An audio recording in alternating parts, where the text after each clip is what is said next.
Rendon Dietzman, also known as YouTuber, is driving from Colorado Springs to Denver as fast as he can. In his video of the incident that he posted on YouTube, he travels 70 miles in only 20 minutes, topping out around 170 miles an hour. Obviously, it's dangerous and illegal to drive like this. Ow! I got hit with a rock!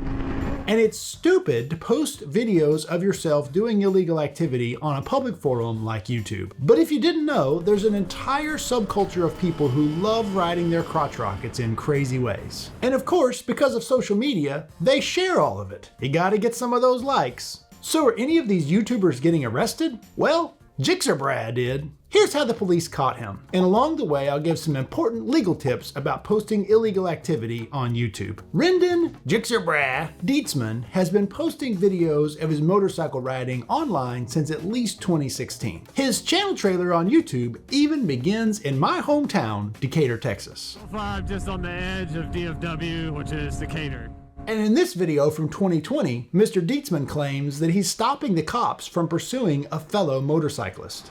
We see him going over 180 miles an hour to catch up to the police. And then, like in Top Gun, he buzzes the tower of this police SUV. The chase then ensues. Mr. Dietzman soon finds an off-ramp, makes a last-minute exit, runs a red light, jumps up on the sidewalk, and then drives down the interstate going the opposite direction, leaving the cop in his dust. Of course, folks online love the fact that he saved a biker from the cops and was able to get away himself. I mean, whoever that guy was got away from the cops. If that video took place in Virginia, Mr. Dietzman would have recorded himself likely committing a felony eluding, which brings us to your first legal tip. Don't drive crazy on public roads.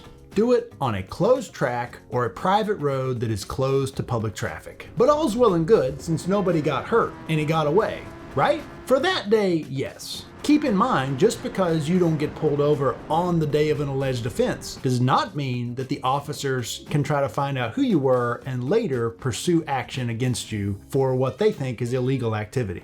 Mr. Dietzman is safe back in 2022. But then, late in 2023, Mr. Dietzman posts his speed run from Colorado Springs to Denver. His GPS says his chosen route should take 45 minutes. But as we can see from the raw video he posts, it takes a lot less time than that. On one hand, this is pretty impressive. But that's also why Mr. Dietzman starts to have trouble. The video goes viral, getting 500,000 views in a week. In this video, Mr. Dietzman even talks about how his video is getting a lot of heat in a Facebook group. One of the admins for this page on Facebook, the Spiker page, and there's a lot of heated debate in there on me, and I just thought it was hilarious. And how others are worried that he's attracting the attention of LEOs, or law enforcement officers. With more heat, we see LEOs infiltrating the group page. I'm assuming he just means cops. Some people aren't happy about Mr. Dietzman's video even being posted in the first place.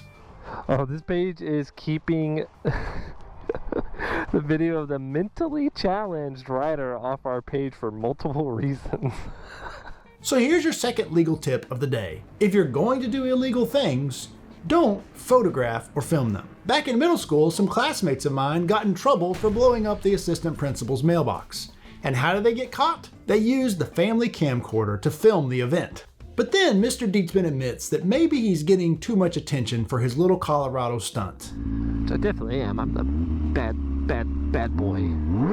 And he admits to taking the video down. I just got a little bit of attention. That's all. Just a smidge of attention. A little too much attention. I got in trouble on YouTube, so video doesn't even exist on the internet anymore, at least on my side of things. But at this point, the Colorado State Police is getting tired of being made to look weak, and they try to find out who YouTuber is. This story from 9 News helps us learn how the state police identified him. At the beginning of the speed run, it's clear where exactly in Colorado Springs the mystery biker began his journey. So I'm starting at the Garden of the Gods exit, whatever this road is.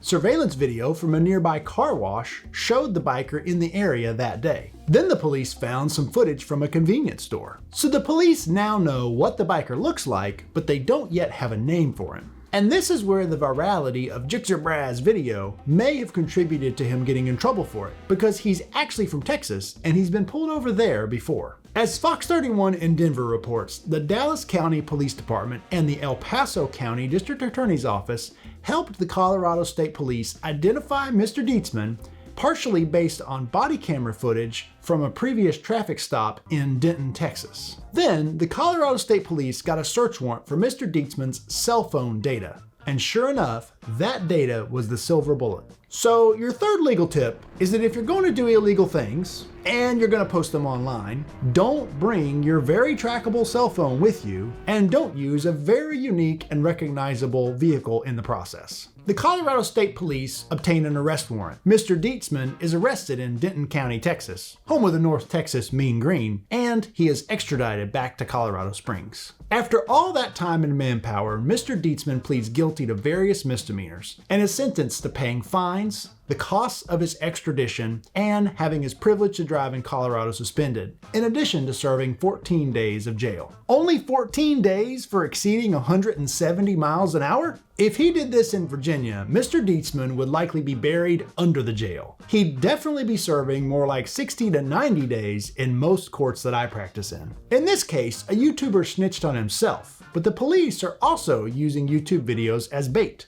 To learn what the police are up to, check out this next video. And remember, don't talk to the police.